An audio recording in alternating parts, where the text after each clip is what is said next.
can you help me understand the relationship between insulin level, glucose level, and A1C? Yeah, I know. And I throw those terms around like everyone knows exactly what I'm talking about all the time. So that's my bad.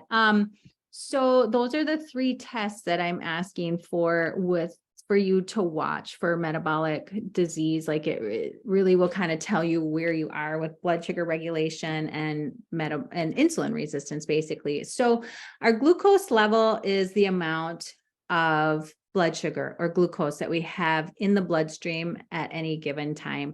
So when you eat specifically carbohydrate, starchy food, sugar, fruit, it causes a higher blood sugar spike, right? Like those foods are breaking down anything starchy, crackers, tortillas, chips, cookies, cakes, desserts, all of those things have a lot of sugar in them, right? And they break down and they cause a big glucose spike.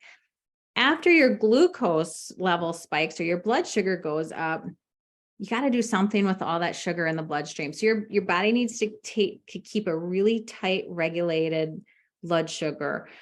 You really only have like a teaspoon. It's like 5 grams of glucose in the bloodstream at any given time. That's all the body utilizes in the bloodstream. So when you eat a ton of carbohydrate, your body's got to like release a ton of insulin. So insulin is the hormone that is released in response to the glucose. So after your glucose rises, then the pancreas, the organ pancreas, pushes out insulin because blood sugar can't go too high. Your body cannot let blood sugar go too high. And so it pushes out all this insulin because that energy has to go somewhere. It can't just sit in the bloodstream. So that tells the energy to go into the cells. The problem is with insulin resistance, the cells are usually already packed full of energy. Like, oh my God, where am I going to store all this sugar? You've been eating so much sugar and so much starch and so many high carb foods that I have nowhere to put this. And then so the insulin level just keeps rising because your blood sugar is always high. So then the pancreas just keeps pushing out insulin. And there should be a very direct correlation between blood sugar and insulin. Like they should be stable. So like blood sugar goes up, your insulin level goes up and it goes down, and then the insulin goes down.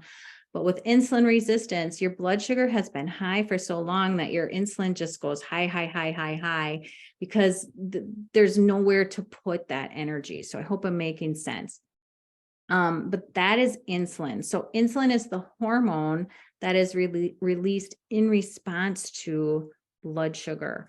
And was it last week's podcast, I explained all of this as well. But our blood sugar levels don't go high until way later in the game.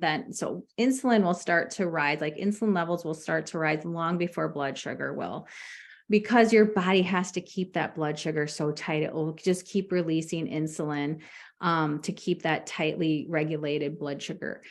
So the insulin is in response to the blood sugar. It's a hormone. So a lot of people get confused about that. Like, why can't I just measure insulin all the time like I measure blood glucose? So glucose is in the bloodstream. You can prick your finger and just get the level, where insulin is a hormone, and it's harder to measure hormones because they fluctuate so much. But the insulin level is in response to the blood sugar. So I hope that makes sense.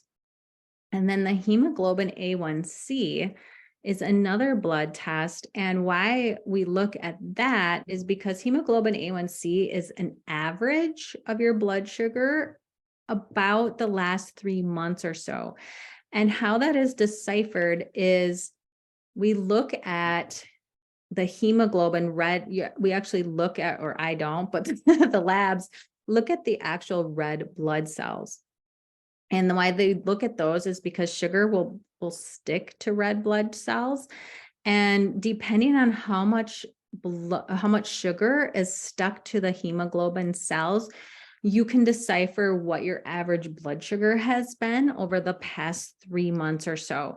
And the reason why it gives you the last 3 months is that hemoglobin cells live for about 3 months. So It takes a while to see that hemoglobin A1C is what it's called, start to decrease. It's also called glycosylated hemoglobin, and that just means sugar stuck on the hemoglobin molecule.